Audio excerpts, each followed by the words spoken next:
శ్రీ చక్కెర తులసీకృష్ణస్వామివారు సాంఘిక మాధ్యమంలో ధారావాహికంగా అందిస్తున్న రామాయణానుభవాన్ని మా నాన్నగారైన శ్రీమతి తిరుమల వెంకట వేణుగోపాలాచార్యులు గారి ద్వారా విని ఆనందిద్దాం. రామాయణానుభవం బాలకాండ. రామాయణానుభవం 14. 6 ఋతువులు గడిచిపోయాయి. తతశ్చద్వాదశే మాసే చైత్రే నవమికే తిథౌ నక్షత్రేది దైవత్యే స్వాచ సంస్థషు పంచసు గ్రహేషు కర్కటే లగ్నే వాక్పతా విందునా సహ ప్రోద్యమానే జగన్నాథం సర్వలోక నమస్కృతం కౌసల్యాజనయద్రామం సర్వలక్షణ సంయుతం విష్ణోరర్ధం మహాభాగం పుత్రమైక్ష్వాకువర్ధనం.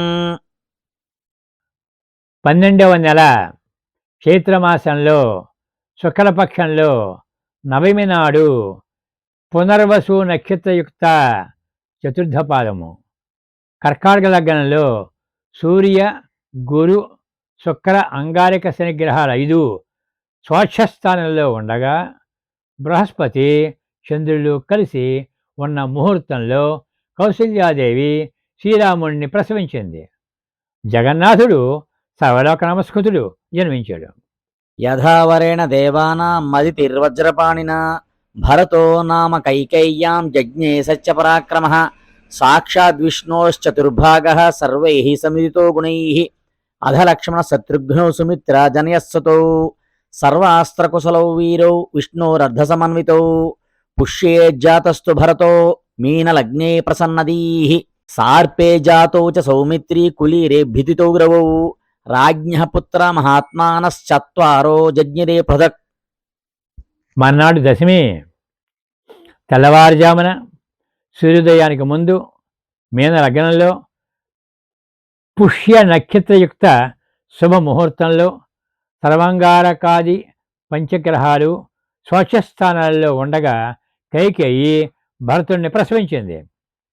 అదే రోజున సూర్యోదయం అయ్యాక ఆశ్లేష నక్షత్రయుక్త కర్కాటక లగ్నంలో సూర్యాంగారకాది పంచగ్రహాలు స్వచ్ఛస్థానంలో ఉండగా సుమిత్ర లక్ష్మణ శత్రుఘ్నుల కవలను ప్రసవించింది. ఆ సమయంలో గంధర్వులు అవ్యక్తమధురంగా గానం చేశారు.